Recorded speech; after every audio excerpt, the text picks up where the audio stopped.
Yesterday महोदय पंचवर्षीय योजना की रूपरेखा पर अपने विचार प्रकट करते हुए मैंने भ्रष्टाचार को समाप्त करने की ओर आपका ध्यान आकृष्ट किया था।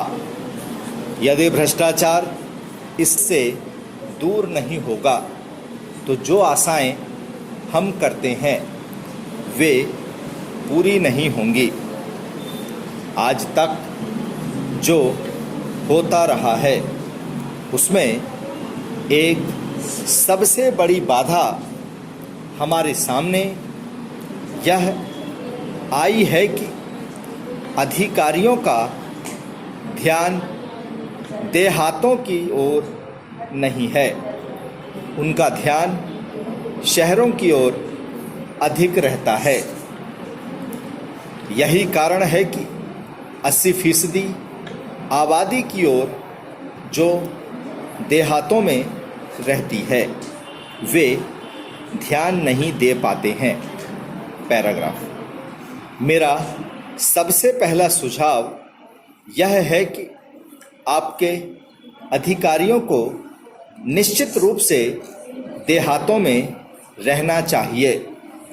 जो हरिजन हैं, आदिवासी हैं, गरीब लोग हैं, उनके बीच में रहना चाहिए जिससे उनको उनकी समस्याओं का सीधा ज्ञान हो सके।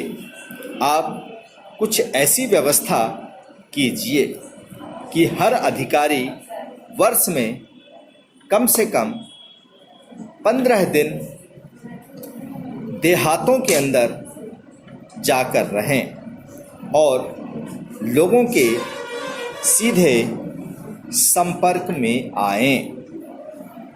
इससे हमारी योजनाओं के कार्यान्वयन में बड़ी सफलता मिलेगी।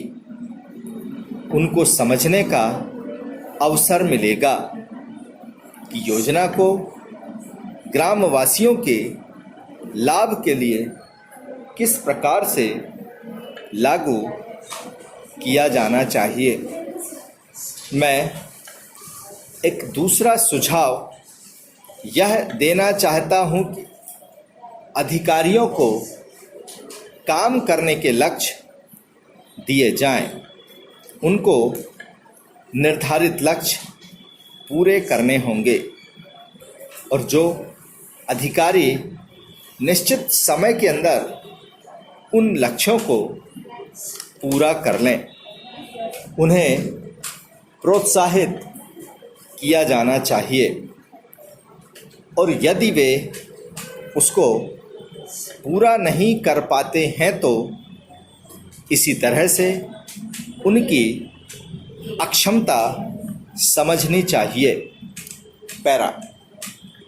आज चारों ओर से यह कहा जा रहा है कि स्थिरता नहीं है। स्थिरता के लिए शांति और व्यवस्था का होना बहुत जरूरी है। यदि देश में शांति और व्यवस्था होगी तभी हमारी योजनाएं चल सकती हैं। हमारी जो शक्ति आज शांति और व्यवस्था स्थापित करने में लगती है, उस शक्ति का इस्तेमाल हम अपनी योजनाओं के काम में लगा सकते हैं।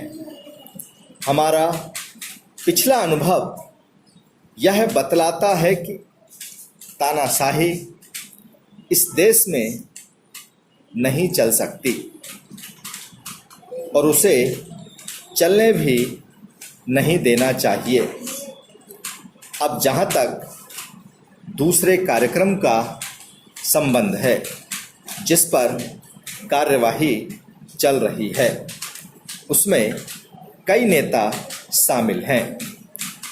यदि वे एक रूपता दिखलाएंगे तो देश में अशांति पैदा होगी, हमारा प्रजातंत्र समाप्त हो जाएगा। इसलिए इस बात को जितनी भी गंभीरता से लिया जाए उतना ही कम है।